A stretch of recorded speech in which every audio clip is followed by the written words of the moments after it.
To do the texturing, we're going to open up the texture panel. We're going to tell SynthEyes that we want to create a texture, and we need to do that before we set up the file name so SynthEyes gets the right dialog up here. So we're just going to select this panoramic image JPEG, and we're just going to make it a 100% JPEG. That'll just let us see it a little easier. And now we're ready to go with the first texture extraction. So let's let that go. And here we go with our initial texture. Now you notice this looks kind of bad. We haven't used any of this space here. What's gone wrong? We did do the cutting away of the geometry, and that cutting away the geometry is what this is designed to avoid.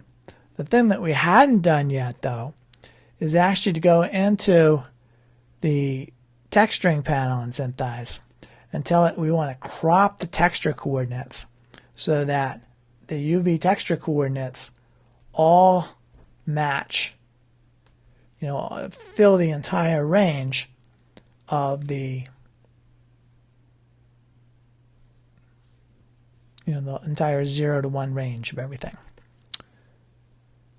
So now let's run the texture extraction again.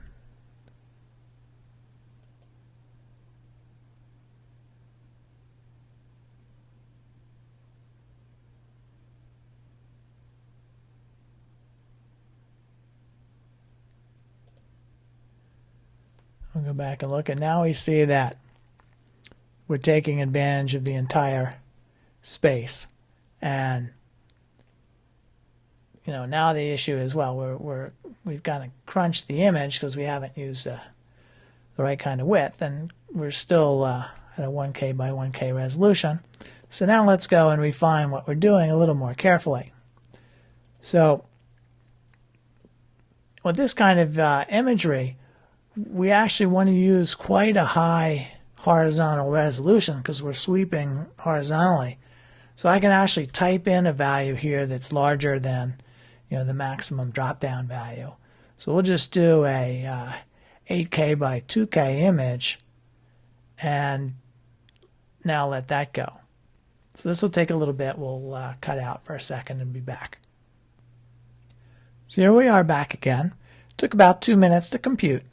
Let's go take a look at the photo gallery here, Windows Photo Gallery. That's why we did the JPEG. And here is our entire image. If we wanted to put this on our wall, say, we might use Photoshop to just crop out the middle portion of this. And we'd have a very nice high-resolution version of this. You can see we can zoom in basically to the original source image resolution anywhere in this image. There is a little bit of defocusing in this due to the residual tracking error. We were down around 0.6 pixels. If you use a little supervised tracking to get that down even further, there would be even a little bit less than that. But the image here, eliminates the compression artifacts because all the images are being averaged. And it also gives you very low spackle noise, up in flat areas like this, again, because the images are being averaged. So the resulting image are really very high quality in that respect, and can be used for printing, for whatever sort of effects you'd like to do. So let's go for a second back and look at a few details inside of SynthEyes. One thing is, right now we're not seeing the image itself because the mesh is being selected, and that, if we were looking at it from a different angle, it would appear red.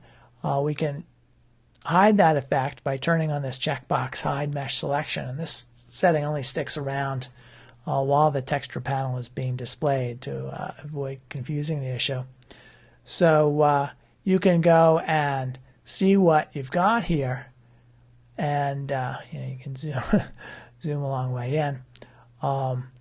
It's a little slow here because we're still in this lasso meshes mode and all, but you can go and either hide or show the cylinder. And when I have this cylinder being shown, you can see the underlying original imagery. And you can see the compression artifacts that are left from that, and how the nice texture extraction version doesn't have those really at all. Just so you understand also a little what we've got. Let's just unlock from this, and we'll just start popping out.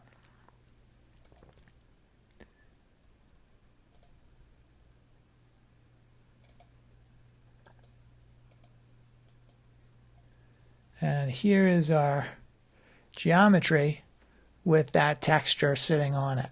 So just so you understand exactly, this is what we've been doing and generating along the way. And this piece of geometry could be anything. The texture extraction process works with whatever geometry you give it to work with. In this particular case, this cylinder proved a good match, so that's what we used. And we got this very nice, high-quality panoramic background image.